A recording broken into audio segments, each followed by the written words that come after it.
Well, you're going up first. Well, they tell me Go get I'm 'em. starting. You go get them. Premier here. Yeah, there you go. Go get them.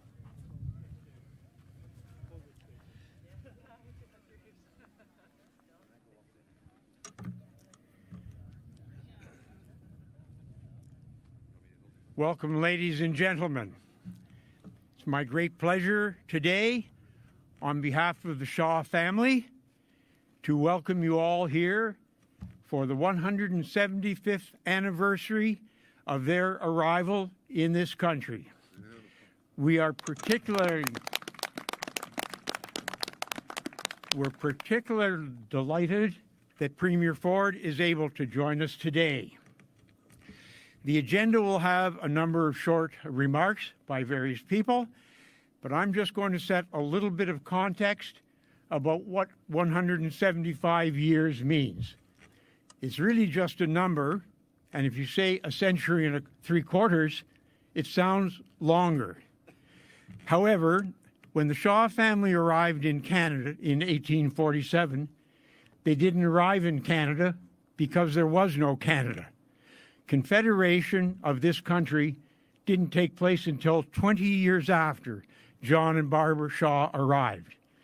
To give it a little more context, south of the border in the United States, things were not very united. The Civil War, which destroyed the U.S. divisions, essentially didn't end until 18 years after the Shaw family arrived in this country. And back to our own area here, Renfrew County, we didn't become a county until 14 years after the Shaws first arrived here. These numbers may sound reasonably long, but for millennia before that, the Algonquin First Nation made this area their traditional home. At this point in time, I wish to acknowledge that we are gathered here on the unceded traditional territory of the Algonquin First Nation, and behind us, about a kilometer away, is the Great Ottawa River, the Kitchissippi. And on that river, our native Canadians, first here, spent millennia surviving, thriving in this area. It's my pleasure now to ask Chief Wendy Jocko of the Algonquins of Pikwakanagan to come to the podium.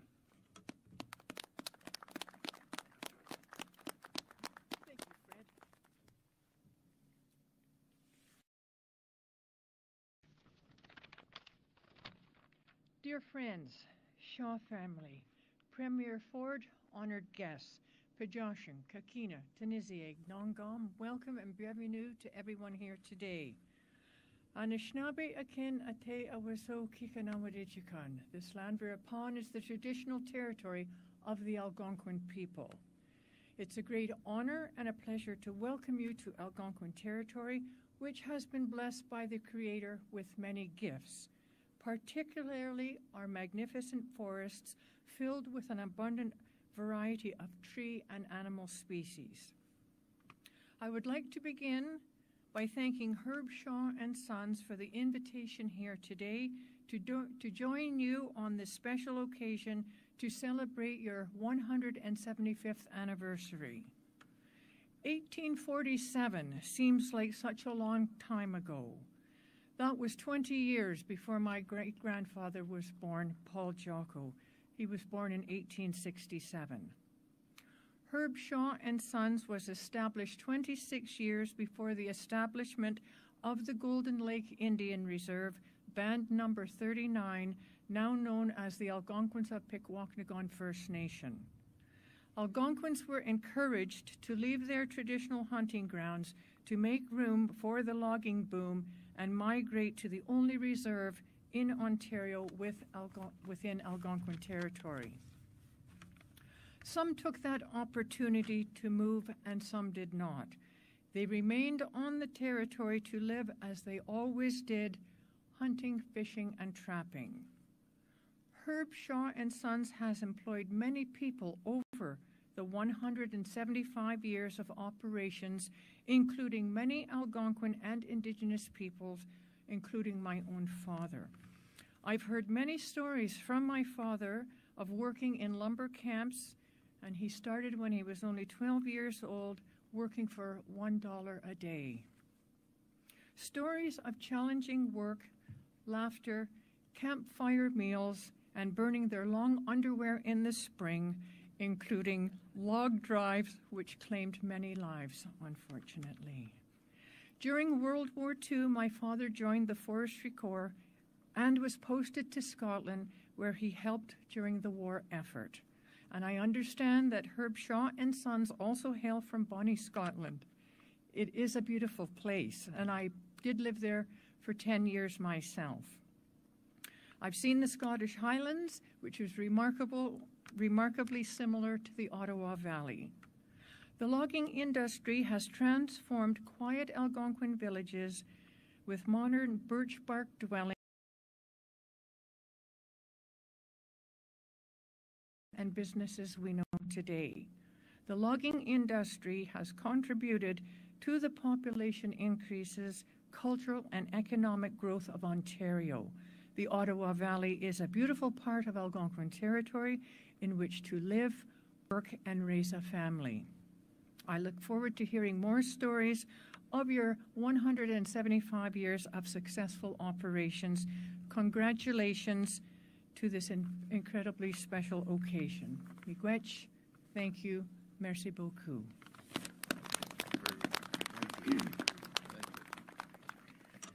Thank you, Chief Jocko. And I would draw your attention to the flag of Pikwakanagan directly above the big loader, and that is in honor of Wendy's attendance with us today. My next task is to introduce Rob Berardi, who is the Vice President of Shared Services for Hydro One. And as you'll hear later in the presentations, Hydro One has been a very strong supporter of the crown jewel in the Shaw family legacy, namely the Shaw Woods Outdoor Education Center. In bringing you forward, we deliver our thanks once again for that support.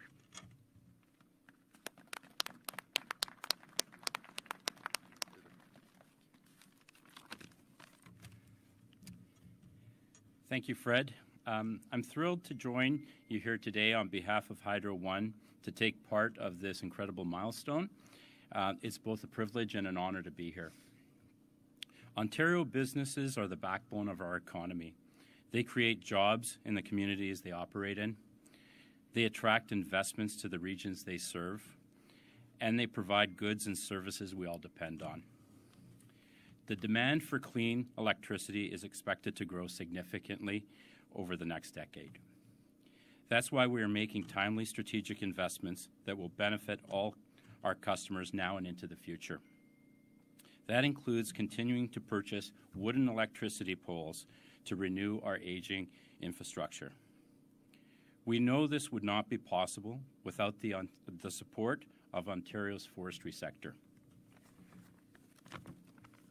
In fact, the material used to manufacture the poles we install come from the company that's hosting us here today, Herb Shaw and Sons. Herb Shaw and Sons, a family-owned business, has a long history of providing countless jobs and opportunities to the people of Pembroke, Petawawa, and across Eastern Ontario. Congratulations on your 175th year in business, and thank you for your hard work and dedication in supporting Hydro One. Hydro One is building on the success of our partnerships to make new connections with Ontario-based suppliers at every opportunity we can. We've set a strong target for ourselves to source 5% of all materials and services from Indigenous businesses by 2026. And because of the partnerships with AOP, First Nations, and Herb Sons, we are on track on meeting that goal. Thank you and again for having me, and I'll pass it over to MPP Yakabuski. Thank you.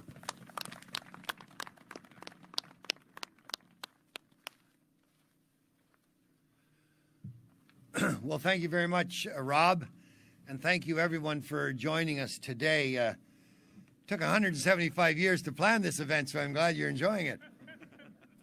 Absolutely, you know, Chief Jocko touched on it a little bit, as did MC Blackstein. 175 years, it's hard to even imagine what the Shaws faced when they actually came here from Bonnie, Scotland, as ex-Mayor Sweet would say. Bonnie, Scotland, absolutely. And how much this country has changed, and how much they've been part of it, and how many people have been impacted and affected by this family and the work that they do.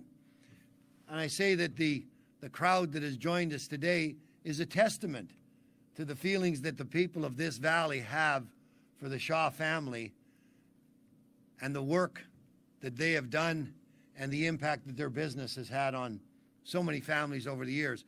I know Wendy spoke of her father working for Shaws. How many other people's fathers have worked for Shaws, and mothers? It's amazing when you have that kind of history. So it's something that we all have to be proud of as people from the valley, to have a company with that kind of longevity and that the generational succession to continue to forge ahead and do the kinds of things that are so important to us here and so important to our other forestry operators as well. But I'm just pleased to have so many of you here today to bring greetings to the Shaws, commemorate this tremendous anniversary. I want to thank Premier Ford for recognizing the importance of this as well. I mean, it is not that often that you get a Premier and two ministers to come to an event, but we have them here today because they all see the importance of this, not only to the people of this valley, but to the people of Ontario. As Rob indicated, the impact of this business to a company like Hydro One that brings our electricity, delivers our electricity all across this province and uses Shaw lumber poles to get it there.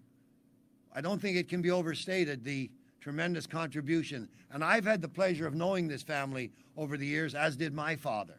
And I'm proud to be here today as your local member to be able to share in this tremendous day. So thank you to the Shaws. Thank you to everyone who has worked for them over the years, everybody's contribution, and thank you to the people for being here today. God bless you all. Thank you.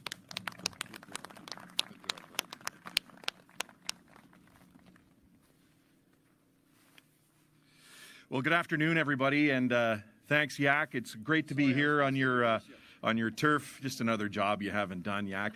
Hey, listen, these people know what they're getting. I mean, what a guy. John Yakabuski is the loudest voice in our caucus for rural Ontario.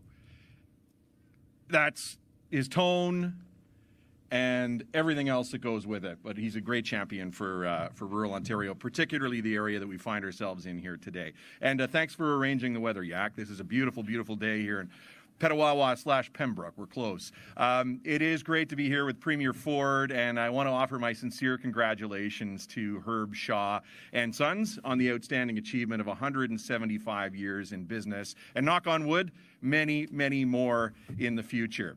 As the Minister of Energy for Ontario, I'm focused each and every day on ensuring a reliable and affordable and clean electricity system for all Ontarians.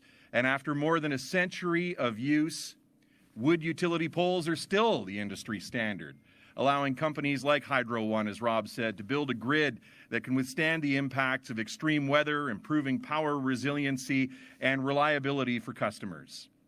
And it's your commitment to quality here at Herb Shaw and Sons that makes it all possible. So thank you for all of your hard work to ensure that the power is always available where and when it's needed. And congratulations again on an incredible milestone, 175 years in business. And with that, I'll turn it over to Kristen Shaw, and she's going to tell us a little bit more about just how important this day is. Kristen, I'll turn it over to you.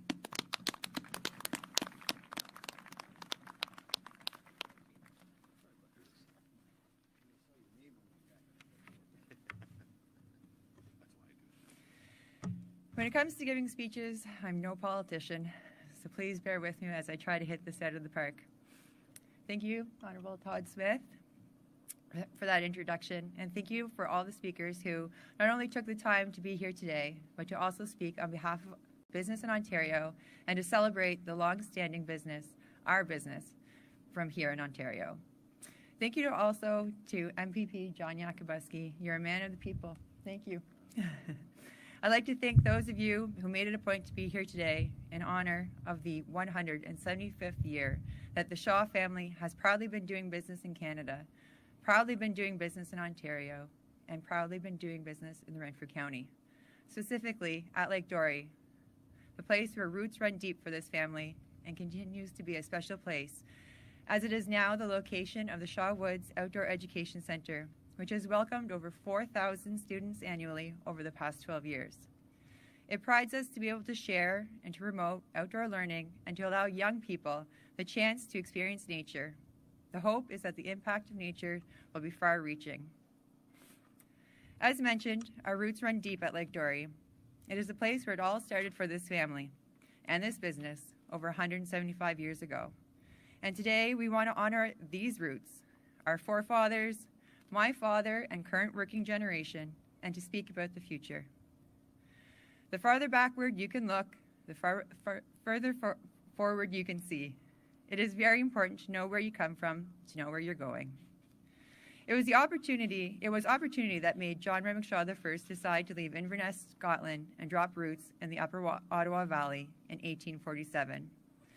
Moving to Lake Dory and establishing a water-powered sawmill and grist mill, John Shaw I set in motion what would become a family's legacy. This set the stage for 6 generations to continue what he started.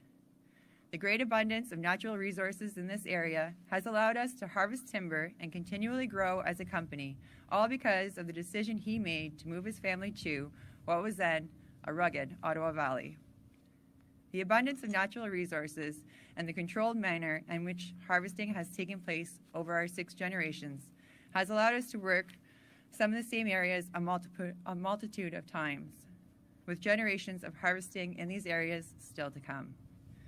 I want to mention that our industry, the forestry industry, is sometimes a fairly volatile one exemplified greatly of late. Over the last 175 years, despite these rises and falls in the industry, Herb Shaw & Sons maintains focus on certain things above others, which have been to do honest work, to do our part to contribute to our community, to provide employment for people in the community, and to help support families by doing business within the community. An article published in the Pembroke Observer in 1968 focuses on the purchase of Pine Ridge Lumber Company by Herb Shaw & Sons, a fairly significant event in the history of this company. The premise of the article isn't what made me copy it and hang it by my desk. What caused me to do so was that it shows the heart of the company. The article is full of Donaldisms. Donald was my grandfather and part of the 4th generation of Herb Shaw & Sons. He was a character, but most importantly, he had the skill for seeing things for what they really were. These examples are clearly depicted in this article. When asked about the state of the industry, his answer was fairly simple. He said, in so many words, common sense will prevail. Do honest work and treat your people well. My favorite part of the article was when Donald was asked about the legislation and how lumbering in our area could be so negatively affected that moving out of the Ottawa Valley may be the best option for continued success. Donald's answer was again very simple and to the point. His reply wasn't the economic-based answer some would expect from a businessman, but rather he said, "We look after our men, many of whom have been with us all their working years. We are concerned for them. Sure, we could move our industry out of the area, but you can't take 79 employees and their families with us." It is with these few quotes that I shed light on what means the most to us being a private business in the Ottawa Valley. We do honest work, we treat people well, and we hope that common sense prevails. So what does it take to not just run a business, but a family-owned and operated business and be successful for 175 years? Success isn't an outcome of being smarter. It is opportunity and the ability to seize it that turns these outcomes into success. We have the opportunity to conduct business in Ontario, where government works with private industry, where the government recognizes the importance of creating opportunity for private industry to succeed. When private industry succeeds, people in Ontario succeed. Success is made on the backs of people who know how to work and who aren't afraid to do it. We, as a private business, have a continued aim for growth as growth within the company is far-reaching. It means growth for our employees, for families, for our community, and for Ontario as a whole. With this said, it is now time that I introduce our Premier, Doug Ford, a businessman in his own right, a man who knows the importance of promoting business in Ontario and keeping business in Ontario. Premier, thank you for joining us today to celebrate 175 years of successful business here in Ontario. Congratulations. Thank you so much. Thank you. Thank you. Well, good morning, everyone. And Kristen, you were reading those quotes out, and it reminded me of my dad talking as well as your grandfather told you and your father. And before I start, I just want to, again, congratulate the Shaw family. 175 years, 6 generations. A lot of companies can't even make it through the 2nd generation, not mentioning the 6 generations. But it's an absolute pleasure to be back here in Petawawa in the beautiful Ottawa Valley, I should say. It's great to be here alongside Minister Todd Smith, Minister Graydon Smith, no relation, even though they look like brothers.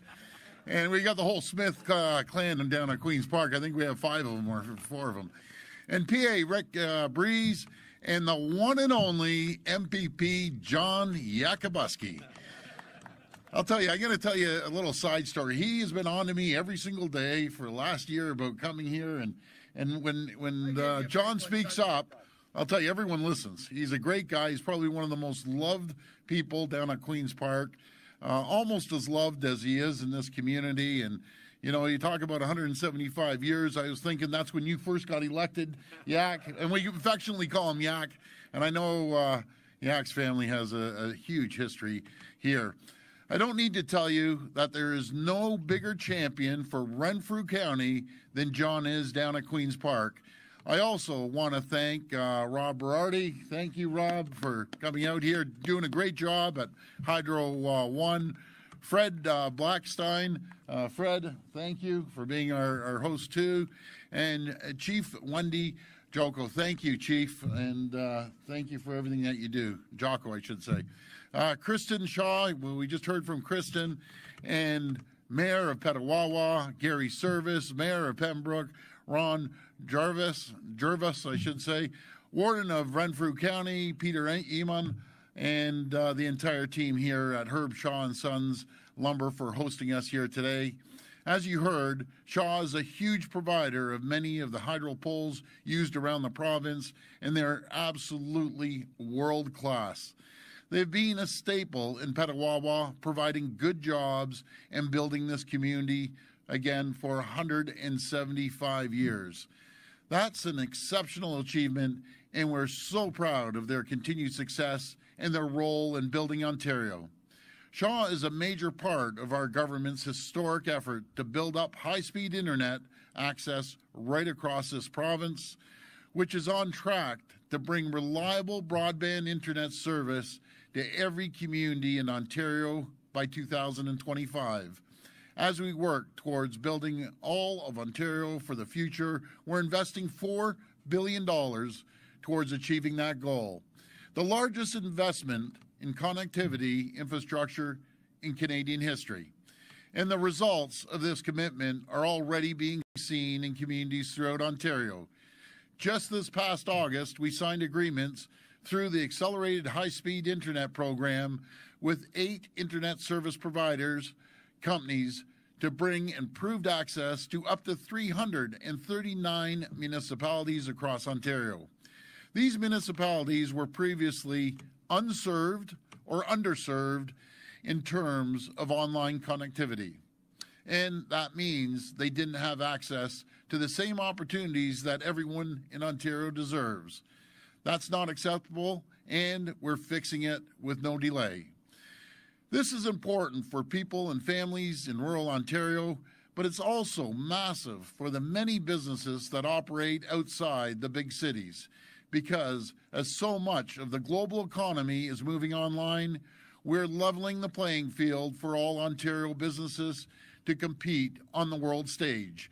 Whether you are based in Trenton or Timmins, Peterborough or Petawawa, it's all part of our government's plans to build Ontario from north to south, east to west, with nobody left behind. But my friends, we know there's more to do. We must stay focused, and we can't take anything for granted. As we navigate global economic uncertainty, our government has been hard at work building an economy that can weather any storm, an economy that never loses sight of what's most important, helping people succeed, helping workers succeed. That starts with creating an economic conditions that attract investments and growth and good jobs. We've cut red tape to reduce the cost of doing business in Ontario by $7 billion annually. We've kept taxes for people and businesses low. We're investing in the skilled trades and a workforce that's prepared for the jobs of today and tomorrow. We're building roads and highways, and we're making investments to improve the province's competitive advantage and ensure that Ontario remains the greatest place anywhere to live, work, and raise a family. And while the world faces economic uncertainty and our challenges with inflation are not over, one thing I have complete confidence in are the people of Ontario. There are no harder working people on earth. And I know that together we will accomplish incredible things. Together we will build Ontario. Thank you, and God bless the people of Ontario. Thank you.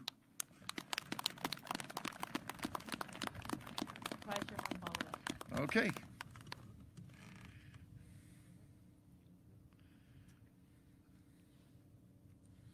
Hi, Premier Dylan Hi. Dyson, CTV Ottawa. you doing? Given the rise in flu and with hospitals so overwhelmed right now, do you have advice to Ontarians on how to manage this season right now?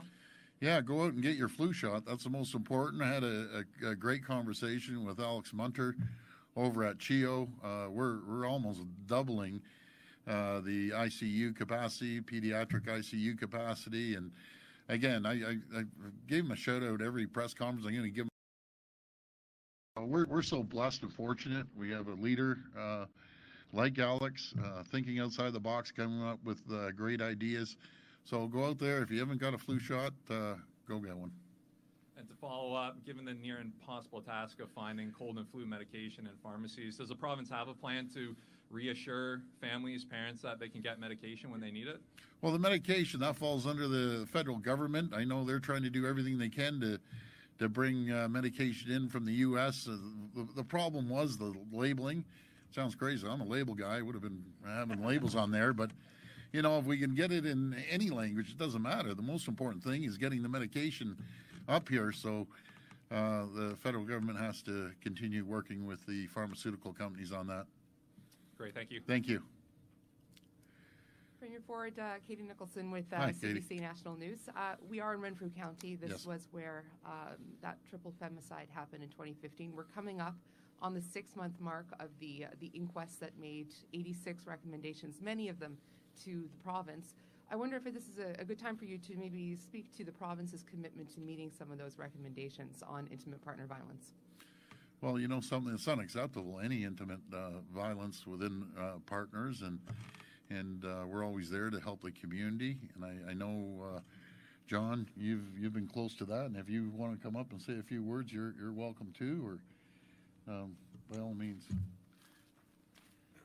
Yeah, thanks for that, Premier. And I've had a number of discussions with many people on